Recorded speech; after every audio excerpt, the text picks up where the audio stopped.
Iran में इस वक्त जो कुछ भी हो रहा है वो काफ़ी कॉम्प्लेक्स है और चारों तरफ से इतनी खबरें आ रही हैं कि असली तस्वीर समझना थोड़ा मुश्किल हो जाता है।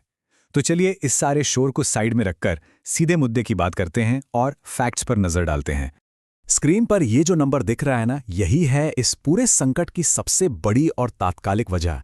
ये नंबर है एक अमेरिकी डॉलर के बदले ईरानी रियाल का मार्केट एक्सचेंज रेट। जी हाँ, एक डॉलर के बदले 14,50,000 रियाल। अच्छा, तो इस गिरावट का मतलब क्या है, जरा इसको समझते हैं। देखिए, 1979 में जब इस्लामिक क्रांति हुई थी, तब से लेकर आज तक ईरान की करेंसी 20,000 गुना से भी ज्यादा गिर चुकी है। मतलब आज जो ईरान में आर्थिक बदहाली है, उसकी जड़ें वो इसी ऐतिहासिक गिरावट में छिपी हैं। तो इस पूरी सिचुएशन को ठीक से समझने के लिए हम 5 जरूरी पहलुओं पर बात करेंगे। पहले करेंसी के गिरने की कहानी, फिर सरकार का रिएक्शन, अमेरिका का इकोनॉमिक दांव, भारत के सामने क्या मुश्किल चॉइस है और आखिर में आगे क्या हो सकता है। तो सवाल ये है कि ये सब शुरू कैसे हुआ। देखिए, इस संकट की चिंगारी भड़की 28 दिसंबर 2025 को। उस दिन तेहरान के जो व्यापारी हैं, जिन्हें बाजारी कहते हैं, वो अपनी करेंसी की गिरती वैल्यू के खिलाफ सड़कों पर उतर आए। अब ये प्रोटेस्ट इतना खास क्यों है? क्योंकि इसे कर रहे थे बाजारी। ये तेहरान के बहुत पावरफुल व्यापारी हैं और इन्हें हमेशा से ईरान की सत्ता का एक मजबूत पिलर माना जाता रहा है। असल में यही वो लोग थे जिन्होंने 1979 में शाह को हटाने में एक बहुत बड़ा रोल निभाया था। तो अब इनका सड़कों पर उतरना यह सिर्फ एक प्रोटेस्ट नहीं है, ये एक सिग्नल है कि सत्ता की नींव में एक बड़ी दरार आ गई है। तो आप समझ रहे हैं, मामला सिर्फ गिरती हुई करेंसी का नहीं है।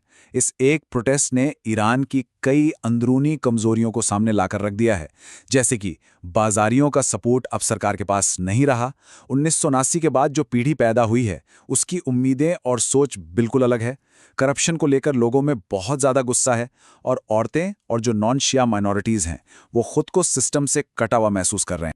अच्छा, तो अब बात करते हैं कि सरकार ने इस पर रिएक्ट कैसे किया। देखिए, ईरान की सरकार के पास ऐसे बड़े प्रोटेस्ट से निपटने का एक पुराना आजमाया हुआ तरीका है, एक तरह का प्लेबुक। ये एक 4 स्टेप की स्ट्रैटेजी है और इसे सरकार ने 2009, 2019 और 2022 के प्रोटेस्ट को कुचलने के लिए भी इस्तेमाल किया था। पहला स्टेप, पुलिस एक्शन। दूसरा, बातचीत का दिखावा करना। तीसरा, प्रदर्शनकारियों में फूट डालना और उन्हें थका देना। और चौथा और आखिरी स्टेप, जो भी लीडर्स हैं उन्हें पकड़कर सख्त से सख्त सजा देना। और अगर आज की सिचुएशन देखें तो ऐसा लग रहा है कि सरकार अभी फेज 3 में है। एक तरफ वो लोगों को शांत करने के लिए कैश बांट रही है और दूसरी तरफ अपनी सपोर्ट में रैलियां करवा रही है और ये नैरेटिव बना रही है कि इन प्रोटेस्ट के पीछे विदेशी ताकतों का हाथ है। लेकिन इस बार कहानी में एक ट्विस्ट है। मामला सिर्फ अंदरूनी चैलेंज का नहीं है। ईरान पर बाहर से भी प्रेशर बहुत बढ़ रहा है और इसमें सबसे बड़ा रोल है अमेरिका का, जिसने अपनी पूरी स्ट्रैटेजी ही बदल दी है। डोनाल्ड ट्रंप का ये जो बयान है, ये अमेरिका के नए इकोनॉमिक वेपन की गंभीरता को बिल्कुल साफ कर देता है। ये सिर्फ एक वार्निंग नहीं है, ये ईरान के साथ ग्लोबल ट्रेड के जो नियम हैं, उन्हें बदलने की एक सीधी सीधी कोशिश है।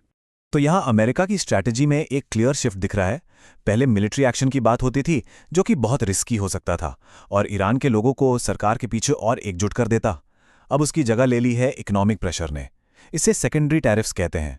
मतलब अमेरिका अब सिर्फ ईरान को टारगेट नहीं कर रहा, बल्कि हर उस देश को टारगेट कर रहा है जो ईरान के साथ बिजनेस करेगा। अब अमेरिका के इस कदम से कई देश मुश्किल में आ गए हैं और इन्हीं में से एक बड़ा देश है भारत, जो अब एक बहुत बड़ी स्ट्रेटेजिक उलझन में फंस गया है। अच्छा, तो पहली नज़र में देखें तो लगता है कि ये कोई बड़ी बात नहीं है। भारत के टोटल एक्सपोर्ट में ईरान का हिस्सा सिर्फ 0.26% है, तो ऐसा लग सकता है कि भाई ईरान से ट्रेड बंद करना भारत के लिए कोई मुश्किल काम नहीं होगा। लेकिन कहानी इतनी सिंपल नहीं है। भले ही ओवरऑल नंबर छोटा हो, लेकिन भारत के कुछ खास प्रोडक्ट्स के लिए ईरान एक बहुत बहुत ज़रूरी मार्केट है। जैसे कि भारत जितना भी बासमती चावल एक्सपोर्ट करता है, उसका 13% से ज़्यादा अकेले ईरान खरीदता है। और यही हाल चाय और ताज़े फलों का भी है। तो भारत के लिए ये मामला सिर्फ ट्रेड का नहीं है, ईरान की स्ट्रेटेजिक इंपॉर्टेंस बहुत ज़्यादा है। चाहे वो अफगानिस्तान और सेंट्रल एशिया तक पहुंचने के लिए गेटवे हो, गल्फ रीजन में स्टेबिलिटी बनाए रखने की बात हो, या फिर भारत में ही जो 2.5 करोड़ की शिया आबादी है उसका सवाल हो। ईरान को इग्नोर करना भारत के लिए आसान नहीं है। और इस पूरी मुश्किल सिचुएशन में एक और डिप्लोमेटिक एंगल जुड़ गया है। भारत जल्द ही ब्रिक्स समिट को होस्ट करने वाला है और ईरान अभी-अभी ब्रिक्स का नया मेंबर बना है।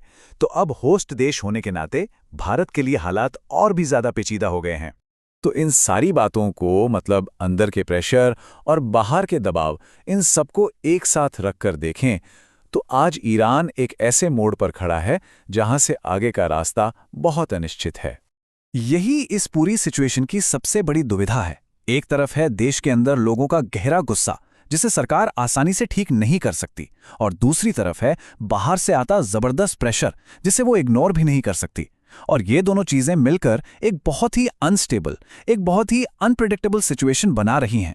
तो सबसे बड़ा सवाल यही है कि जब देश के अंदर का गुस्सा, सरकार की पुरानी आजमाई हुई प्लेबुक और बाहर से आता एक बिल्कुल नए किस्म का इकोनॉमिक प्रेशर, जब ये तीनों चीजें आपस में टकराएंगी तो ईरान का और इस पूरे रीजन की स्टेबिलिटी का भविष्य क्या होगा? और ये वो सवाल है जिसका जवाब फिलहाल किसी के पास नहीं है।